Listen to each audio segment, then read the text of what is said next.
అప్పటికి. ఒకప్పుడు అంటే ఆయన ఇచ్చే కౌంటర్లు వేరేగా ఉండే. ఆ పదవి వల్ల ఆయన ఏమన్నా ఒక స్టెప్ వెనక్కి వేసారా? అంటే ఆవేశపూరిత ఉపన్యాసాలతో పని కాదు, అర్థమయ్యేలా మాట్లాడాలి. ఇప్పుడు అర్థమయ్యేలా మాట్లాడుతున్నాడు ఆయన. ఇప్పుడు దళిత క్రైస్తవుల ఇష్యూలో రాష్ట్రం అంతా గ్రహించాడు. ఓ రకంగా చెప్పాలంటే రాష్ట్రంలో దళిత క్రైస్తవ బాధిత హీరో ఆయన.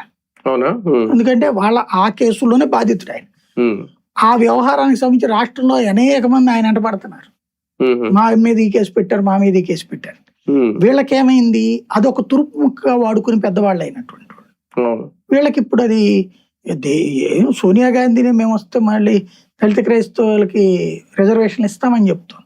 ఇంతకుముందు చంద్రబాబు గారు కూడా చెప్పారు. కానీ చాలా సున్నితమైన సెన్సిటివ్ అంశాల్లో రఘురామకృష్ణరాజు గారు ఇప్పుడు అనవసరంగా వాటిని ఏమన్నా కెలుగుతున్నట్టు అనిపిస్తుంది. అంటే ఒక్కటి 2029లో అధికారంలోకి జగన్ రాడన్న ధైర్యం వీళ్ళందరిది. వస్తాడు అనుకుంటే ఇవన్నీ మాట్లాడరు. అవునా?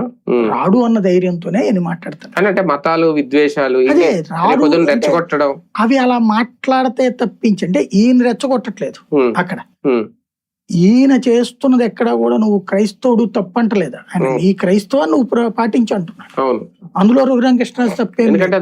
క్రైస్తవాన్ని అంటే ఇప్పుడు ఈయన అన్నమాట అని ఉంటే గనక మాత్రం తప్పు.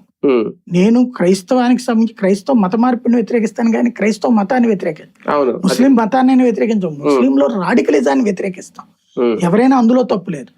ఈయన చెప్పినట్టు 2 కర్రల దేవుడు ఇట్లాంటి మాత్రం తప్పు. అది వేరే వాళ్ళ మనోభావాలు కించపరిచినట్టే కదా, మతాన్ని కించపరిచినట్టే కదా. అది చేస్తే తప్పు.